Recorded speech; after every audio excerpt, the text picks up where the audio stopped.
மறவாமல் சப்ஸ்கிரைப் மற்றும் bell button அழுத்தவும். இந்த உலகத்தில் வாழ்கின்ற மனுஷருக்கு இருக்கக்கூடிய மிகப்பெரிய ஒரு அவனுடைய தோல்விக்கு காரணம், மிகப்பெரிய வருத்தத்திற்கு காரணம் அது என்னவென்று சொன்னால், அவன் 4 திசைகளை அறிந்திருக்கிறான் என்பதுதான். மேற்கு, கிழக்கு, வடக்கு, தெற்கு என்றுதான் தெரியும். ஒரு திசையை அவன் நோக்கி பார்ப்பது இல்லை. அது என்ன திசை என்றால், மேலே அண்ணாந்து பார்த்து இறைவனை நோக்கி பார்க்கிற ஒரு திசையை அவன் அறியான். ஆகவே இந்த உலகத்தில் நடக்கின்ற காரியங்களை நீங்கள் பார்க்கும் பொழுது இயேசு பெருமான் சொன்னார், உங்கள் இருதயம் அங்கே சோர்ந்து போய்விடும். ஆகவே உங்கள் தலைகளை உயர்த்துங்கள் என்று அவர் சொன்னார். உங்களுடைய தலைகளை உயர்த்தி இரட்சகரை பாருங்கள் என்று அதை லூக்கா 21ஆம் அதிகாரத்திலே அவர் குறிப்பிட்டு சொல்வார். மேலே பாருங்கள். அங்கே நீங்கள் மேலே பார்த்தால் உங்களுடைய ஆத்துமா பலனடையும், உங்களுடைய சோர்வுகளெல்லாம் போய்விடும், புது பலன் நீங்கள் அடைவீர்கள். உங்களுக்கு கஷ்டம், வியாதி, ஏதாவது தொல்லை இருந்தால் கூட நீங்கள் மேலே நோக்கி பார்க்கும் பொழுது உங்களோட ரட்சிப்பு சமீபமாய் வருவதையும் நீங்கள் உங்களால் பார்க்க முடியும். இந்த லோகத்தை சுற்றி பார்க்கிற ஒரு வாழ்க்கையிலே சஞ்சலமும் வேதனையும் துன்பமும் தான் நிறைந்திருக்கக்கூடும். உங்களுடைய வாழ்க்கையை சுற்றி பார்த்தாலுமே கூட எத்தனையோ தோல்விகளும் எத்தனையோ சம்பவங்களும் ஏறுக்குமாறாக இருப்பதைத்தான் பார்த்து மன சோர்வைத்தான் நீங்கள் அடைய முடியும். ஆகவே மனுஷன் அவன் கற்றுக்கொள்ள வேண்டிய ஒரு பகுதி என்னவென்றால், ஹி மஸ்ட் லுக் அப்.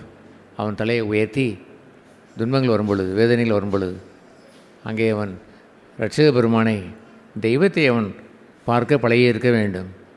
அப்படி இல்லை என்றால் அவனுடைய வாழ்க்கையில் ஏதோ நடந்து கொண்டு இருக்கிறது, ஏதோ வருடங்கள் போய் கொண்டு இருக்கிறது, என்னவெல்லாமும் செய்கிறான், அவன் சம்பாதிக்கிறான், அவன் வீடுகளை கட்டுகிறான், அவன் என்னென்னோ வாங்கி வைத்துக் கொள்கிறான். எல்லாம் இருந்தாலுமே கூட அவனுடைய ஆத்துமாவிலே மகிழ்ச்சி தங்குவது இல்லை. அவனுடைய உள்ளம் எப்பொழுதும் சஞ்சலமாகவே இருக்கும். சகலமும் இருப்பதை போல் இருந்திருந்தாலும் ஒன்றும் அவனுக்கு துணையாக அவனுக்கு வருவது இல்லை. அது காரணம் என்னவென்றால், மனுஷன் எப்பொழுதுமே சுற்றியுள்ள திசையை தான் பார்த்து கொண்டு வாழ்கிறானே அல்லாமல் தெய்வத்தை மேல் நோக்கி பார்க்கிற கஷ்டங்கள், சோர்வுகள், துன்பங்கள், நிலநடுக்கங்கள், யுத்தங்கள் என்று வரும்பொழுது கூட இயேசு பெருமான் கற்றுக் கொடுத்தார். நீங்களோ உங்கள் தலையை உயர்த்துங்கள் என்று சொன்னார். உயர்த்தி இரட்சக பெருமானை பார்க்க, தெய்வத்தை பார்க்க கற்றுக்கொள்ள வேண்டும். ஆகவே இந்த வேதம் பூமியை சுற்றி பார்க்கிற தேவன் என்ன சொல்கிறார் என்று சொன்னால், தேவனை தேடுகிறவன் இல்லை, ஒருவன் கூட இல்லை. அவன் கிறிஸ்தவனாக இருந்தாலும் கூட தன்னுடைய உதவி மேற்கிலிருந்து வருமோ, கிழக்கிலிருந்து வருமோ, அல்லது வடக்கிலிருந்து வருமோ, தெற்கிலிருந்து வருமோ என்று தான் பார்க்கிறானே அல்லாமல் தெய்வத்தை நோக்கி பார்ப்பதில்லை. ஆனால் கிறிஸ்தவன் என்று கூட அவன் சொல்லிக்கொள்வான். தெய்வத்தை நம்பி அவன் தலையை உயர்த்தி மேலே பார்க்க பழகாதவன். ஜெபம் கூட செய்கிறான், ஆனால் தன்னுடைய பிரச்சனைகளை வைத்து தான் ஜெபம் செய்வானே அல்லாமல் தெய்வத்தை அண்டி வாழ வேண்டும், அவர் உதவி வேண்டும் என்று அவன் ஏறிட்டு பார்க்கிறான். வானத்தையும் பூமியும் படைத்த கர்த்தரிடத்திலிருந்து எனக்கு ஒத்தாசை வரும் என்று சொன்னார். எங்கிருந்து ஒத்தாசை வரும்? அது வேறு இடத்திலிருந்து அல்ல, மேலே பாருங்கள். அந்த வானத்தை படைத்த, அந்த மேலுலகத்தை படைத்த அந்த தெய்வம் அங்கே உன்னதத்திலிருந்து, அங்கே இருந்து உங்களுக்கு ஒத்தாசை வரும் என்று தான் வேதம் கூறி ஒரு பக்தனை ஆறுதல் செய்கிறது. அதுபோன்ற ஒரு வாழ்க்கையை கற்றுக்கொண்டவன் அவன் எப்பொழுதுமே அவன் மகிழ்ச்சியாக இருப்பான். ஒரு முறை இயேசு ஆண்டவர் ஒரு மனுஷனை, அவன் கண் பார்வை சுகமாக வேண்டும் என்று வந்தபொழுது அவனுடைய கண்களிலே உமிழ்ந்து அவனை பார்த்து பார் என்று அவர் சொன்னார். அவனும் கீழே தான் பார்த்தான். கீழே பார்க்கும் பொழுது எல்லா மனுஷர்களும் அவர் பார்வை தெரிகிறதா என்று கேட்ட பொழுது, மனுஷர்கள் எல்லாம் மரங்களைப் போல், மரங்கள் நடப்பதை போல் தான் இருக்கிறது என்று அவன் சொன்னான். அது மனுஷனை பார்க்கிற வாழ்க்கையிலே கிடைக்கிற ஒரு பகுதி, அவ்வளவுதான். அவன் பூர்ண சுகமடைந்தானோ? இல்லை. ஏதோ கொஞ்சம் பார்வையை திறந்ததா? எஸ், கொஞ்சம் பார்வையை திறந்தது என்பதுதான். அந்த உமிழ்நீரை போலவே ஒரு டாக்டர் மருந்து கொடுத்தாலுமே கூட நோய்க்கு உரிய அந்த சிகிச்சையை அவன் பெற்றுக்கொண்டாலுமே கூட ஏதோ கொஞ்சம் அவன் பிழைத்தான் என்பதுதான். பூரண சுகம் அவன் அடையப் போவது இல்லை. எப்பொழுது பூரண சுகம் ஒரு மனிதனுக்கு கிடைக்கும் என்றால், அவன் மாத்திரையை சாப்பிட்டாலும், மருந்துகளை அவன் ஊசிகளை அவன் போட்டுக்கொண்டாலும் தெய்வத்தை நம்பியிருக்க வேண்டும், மேல் நோக்கி அவன் பார்த்திருந்திருக்க வேண்டும். அப்பொழுது அவன் பிழைப்பான். என்னை சுகமாக்கினது மருந்து அல்ல, தெய்வம் வானத்திலிருந்து மேல் நோக்கி பார்த்த என்னுடைய ஜெபத்தை, வேண்டுதலை கேட்டு எனக்கு சுகம் கொடுத்தார் என்று அவன் சொல்லுவான். அதைத்தான் மார்க் எழுதின சுவிசேஷம் 8ஆம் அதிகாரத்திலே நாம் வாசிக்கிறோம். மார்க் 8ஆம் அதிகாரம். ஒரு குருடனை கொண்டு வருகிறார்கள். அவனை கைப்பிடித்து அவன் கண்களில் உமிழ்ந்து 23ஆம் வசனத்திலே 8:23 வாசிக்கிறோம். அவன் மேல் தன் கைகளையும் வைத்தார். எதையாயிலும் காண்கிறாயே என்று கேட்டார். அவன் நேருக்கு நிறைய பார்த்தார் என்று தான் எழுதியிருக்கிறது. ஏறிட்டு பார்த்து என்று சொல்கிற இந்த பகுதியானது ஹி ஒன்லி சா தென், அவன் பார்த்ததெல்லாம் நடக்கிற மனுஷரைத்தான் பார்த்தான். முன்னால் இருக்கக்கூடிய மனுஷரை அவன் மரங்களைப் போல காண்கிறேன் என்று அவன் சொன்னான். நீங்கள் ரோட்டில் நீங்கள் போகும் பொழுது மனுஷர்களெல்லாம் மரங்களைப் போல் தோன்றும் என்றால் நீ என்ன செய்வீர்கள்? நீங்கள் நின்று விடுவீர்கள். அல்லது பைக் ஓட்டினால், கார் ஓட்டினால் மரங்களின் மேல் மோதிவிடுவோமோ என்று பயணம் செய்ய மாட்டீர்கள். ஆகவே அதுபோன்ற ஒரு பகுதியை தான் அவன் பெற்றிருந்தான். அவன் டாக்டரை நம்பினான், அந்த உமிழ்நீரை நம்பினான், அவன் இன்ஜெக்ஷனை, சிகிச்சையை நம்பினான். ஆனால் அவனுடைய வாழ்க்கையிலே பூரண சுகம் இல்லை. டாக்டருடைய மருந்துகள் உதவி செய்ய முடியுமா? எஸ், உதவி செய்ய முடியும். என்ன அளவிற்கு உதவி செய்ய முடியும்? அவன் கண் பார்வை ஓரளவு திறந்து மரங்கள் நடப்பதை போல் மனுஷன் நடப்பதை பார்ப்பது பூர்ணமான விடுதலை அல்ல. உடனே அந்த மனுஷனுக்கு இயேசுபிரான் ஒரு பாடத்தை அவர் கற்றுக் கொடுத்தார். அந்த பாடம்தான் நாம் எல்லோரும் கற்றுக்கொள்ள வேண்டும். அது என்ன பாடத்தை அவர் கற்றுக்கொண்டார்? அந்த 25ஆம் அடுத்த வசனத்திலே, பின்பு அவர் மறுபடியும் அவன் கண்களின் மேல் கைகளை வைத்து அவனை, இப்பொழுது இந்த ஏறிட்டு பார்த்து என்று சொல்வது மேல் நோக்கி பார்ப்பது என்று அர்த்தம். முதலில் உள்ள பார்வை நேராக அவன் பார்த்து மரங்களைப் போல் அவன் கண்டான். இப்பொழுது அவன் ஏறிட்டு பார்த்து வானத்தை அண்ணாந்து பார்த்தான் என்று எழுதியிருக்கிறது. ஹி லுக்ட் அப் என்று எழுதியிருக்கிறது. மேலே நோக்கி தெய்வத்தை அவன் கண்டு அவன் வேண்டுதல் அவன் செய்தான். அப்பொழுது அவன் மேலே நோக்கி அவன் பார்த்த பொழுது அவன் பூரண சொஸ்தம் அடைந்தான். எத்தனையோ டாக்டரிடத்தில் போய் வந்தவர்கள் சுகமாக இருக்கிறேன் என்று அவர் சொன்னாலும் சொஸ்தம் அடைவதில்லை. ஏதோ ஒரு கொஞ்சம் பாதுகாத்தது என்று தான் சொல்ல முடியும். அது ஏனென்றால் அது மனுஷன் அவ்வளவுதான் செய்ய முடியும். ஏதோ நடக்க செய்கிறான். மனுஷனை மரங்களைப் போல் அவன் பார்க்கிறான். பூரண விடுதலை இருப்பதில்லை. சொஸ்தமடைந்தான் என்று சொல்வது பூர்ணமான ஒரு விடுதலை எப்பொழுது பெற்றான்? அவனை மேலே நோக்கி பார்க்கும்படி செய்தார். அவனை மேலே நோக்கி பார்க்கும்படி அவர் செய்து அவனை பார்த்து கேட்டார். அவன் எப்படி இருக்கிறான் என்று கேட்ட பொழுது, யாவரையும் நான் தெளிவாய் காண்கிறேன் என்று அவன் சொன்னான். எல்லோரையும் தெளிவாய் நான் காண்கிறேன் என்று சொன்னானே பாருங்கள். சம்பூர்ணமான ஒரு சுகம் என்பது தெய்வந்தான் தருவார். பணத்தை வைத்து அல்லது தங்களுடைய ஆணவத்தை வைத்து, தங்களுடைய படிப்பை வைத்து, தங்களுடைய கல்வியை வைத்து அதை எதையாவது ஒன்று தெரியும் என்று சொன்னாலும் பூர்ணமான சொஸ்தமாகிற ஒரு வாழ்க்கை இல்லவே இல்லை. மனுஷன் தெய்வத்தை நம்புகிற, மேல் நோக்கி பார்க்கிற வாழ்க்கையை அவன் கற்றுக்கொள்ள வேண்டும். அவ்வாறு அவன் கற்றுக்கொள்ளும் பொழுது தான் பூர்ணமான சொஸ்தம் உண்டாகும். அவர் தருகின்ற சொஸ்தம், அந்த சரீர அவர் பூர்ண அந்த குணம் அவருடைய ஆன்மாவை தொடும், அவருடைய சரீரத்தை தொடும், அவருடைய ஆவியை தொடும். மனுஷன் என்று சொல்லுவன் வெறும் சரீரம் என்பது மாத்திரமல்ல. ஒரு சரீரம் செத்து போய்விட்டால் படுத்து தூங்குவதை போல்தான் தோன்றும். அது அல்ல. அவனுக்குள் இருக்கக்கூடிய ஆன்மா ஒன்று இருக்கிறது, அவனுக்குள் ஆவி இருக்கிறது. அது அத்தனையும் சுகம் பெறும்.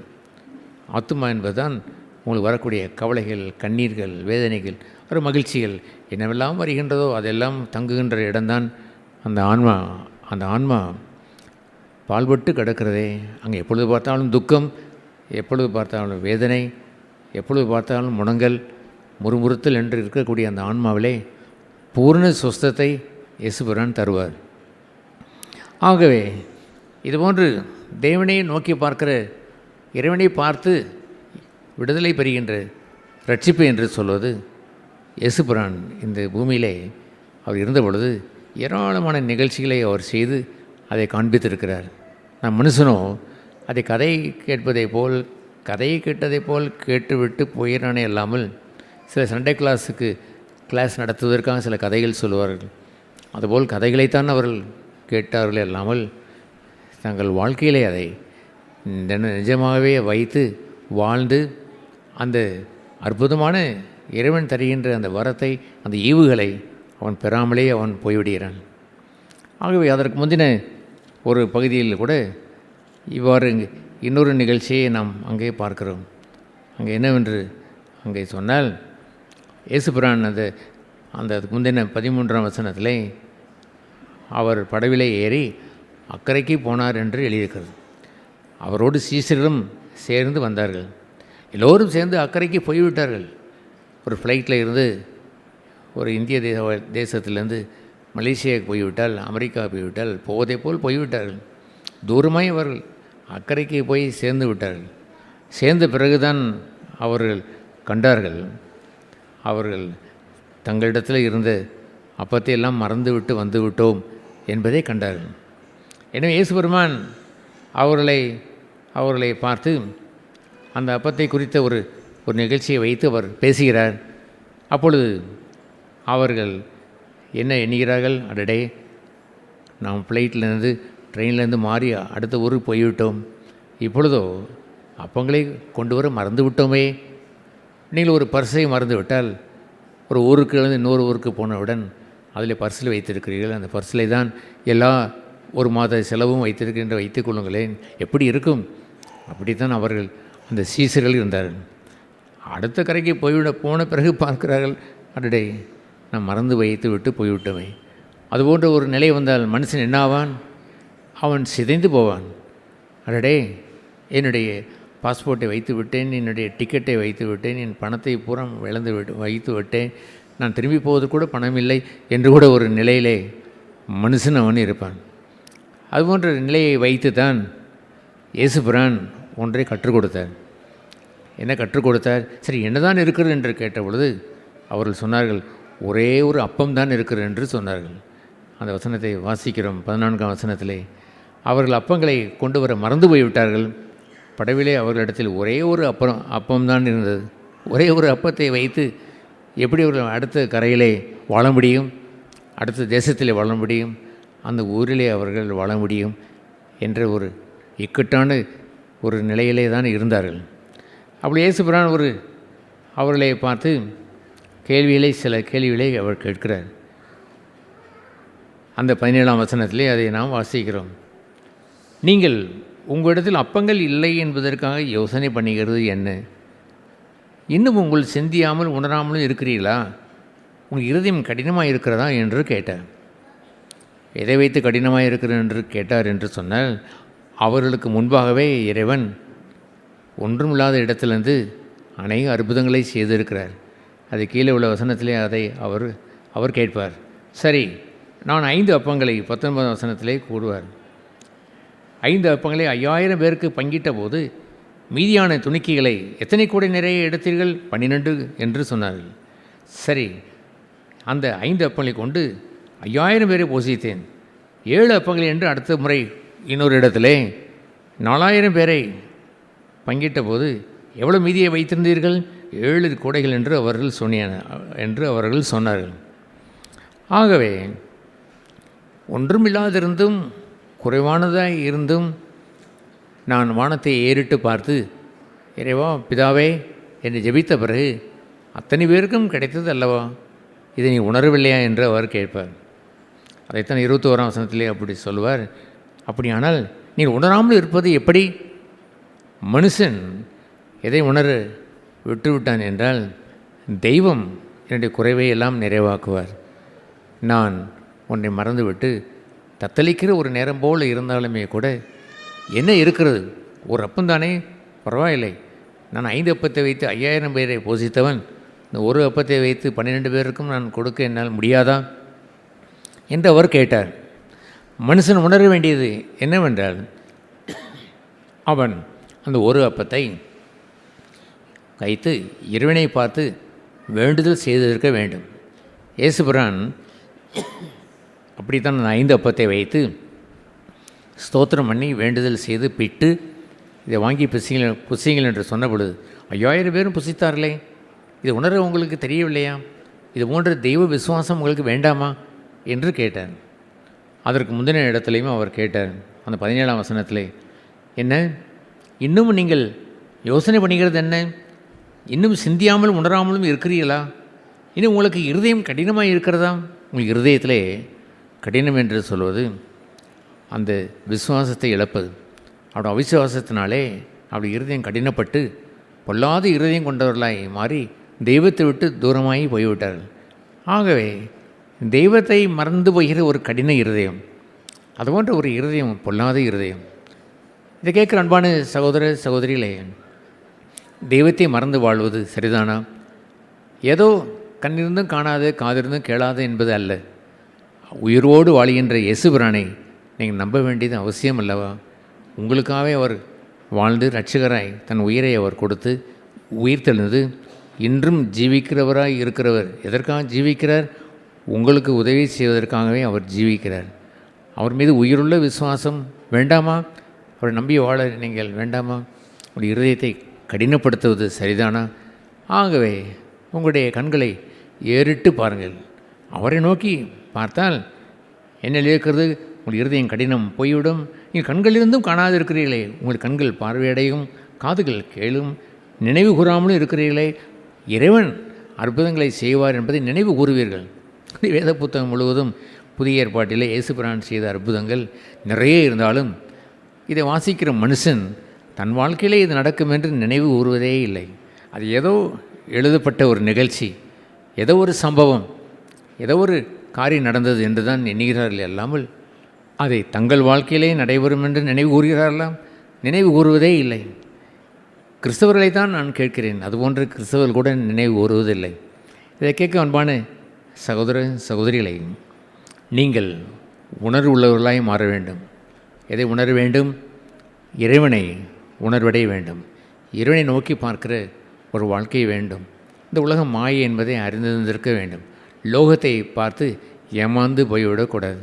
இந்த லோகம் உங்களை பூர்ணமான சுகத்தையும் சௌக்கியத்தையும் சொஸ்தமாகத்திலையும் தருவதே இல்லை. பூர்ண சுஸ்தம் என்று சொல்வதெல்லாம் நீங்கள் இயேசு செய்ததை போல் மேலே ஏறிட்டு பாருங்கள் என்று சொன்னாரே, அதுபோல் ஏறிட்டு பார்க்க செய்கிறாரே, அதுபோன்ற ஒரு செயல் உங்களுக்கு உண்டாகி விட்டது என்று சொன்னால் நிச்சயமாய் இறைவனை பார்த்து விடுவீர்கள். என்னை வாழ்வளிப்பது, என் பாவங்களை மன்னிப்பது, என்னை ரட்சிப்பது, என்னுடைய வாழ்வில் இருக்கக்கூடிய அக்கறை போய் சேருகின்ற நிகழ்ச்சிகளை நடத்தி தருவது, எல்லாவற்றிற்கும் அவர்தான் எனக்கு எல்லாம் என்று இருக்கக்கூடிய ஒரு வாழ்க்கை தான் செழித்த வாழ்க்கையாய் மாற முடியும். இல்லையென்றால் ஏதோ ஒரு ஜடத்தை போல் வாழுவதை அல்லது மரணம் நடப்பதை போல் பார்த்து கொண்டிருக்கிற வாழ்க்கையை தான் மனுஷன் மாயையாய் வாழ்வானே அல்லாமல், பூர்ண சொஸ்தம் இல்லாத வாழ்க்கையை வாழ்வானே அல்லாமல், நிறைவான சொஸ்தத்தை பூர்ண சுகத்தை அடைந்து வாழ ஒரு காலம் முடியாது. இதை கேட்க அன்பான சகோதர சகோதரிகளே, இந்த மாலை வேளையிலும் உங்களுடைய இருதயத்தை இயேசுபிரானுக்கு ஒப்பு கொடுத்து, இறைவா எதையெல்லாமோ பார்த்து நான் ஏமாந்து போனேன், உம்மை நோக்கி பார்க்கிற மேல் நோக்கி பார்க்கிற இருதயத்தை எனக்கு தாரும் என்று கேட்டு அவரை பார்த்தால் உங்கள் இருதயம் உணர்வடையும். உங்களுக்கு இறைவன் செய்த செயலெல்லாம் ஞாபகத்திற்கு வரும். அதை வைத்து நீங்களும் அதை உங்கள் வாழ்க்கையிலே பெற்றுக்கொள்ள நீங்கள் முயற்சியை எடுத்துக்கொள்ள முடியும். இறைவன் அந்த முயற்சியை ஆசீர்வதிப்பார். அது ஏனென்றால் நீங்கள் விசுவாசிக்கிறீர்கள் என்பதுதான். விசுவாசம் இல்லாமல் ஒரு மனுஷனுக்கும் தெய்வம் ஒரு ரட்சிப்பையும் அவர் வழங்கிவிட முடியாது, ஒரு சொஸ்தமாகுதலையும் தர முடியாது. அவர் விசுவாசித்திருக்க வேண்டும், அவர் நம்பியிருக்க வேண்டும். அதுபோன்று உணர்வுள்ள இருதயமாய் தேவனை விசுவாசிக்கிற இருதயமாய் மாற இறைவன் யாவருக்கும் அருள் புரிவாராக. மறவாமல் சப்ஸ்கிரைப் மற்றும் பெல் பட்டன் அழுத்தவும்.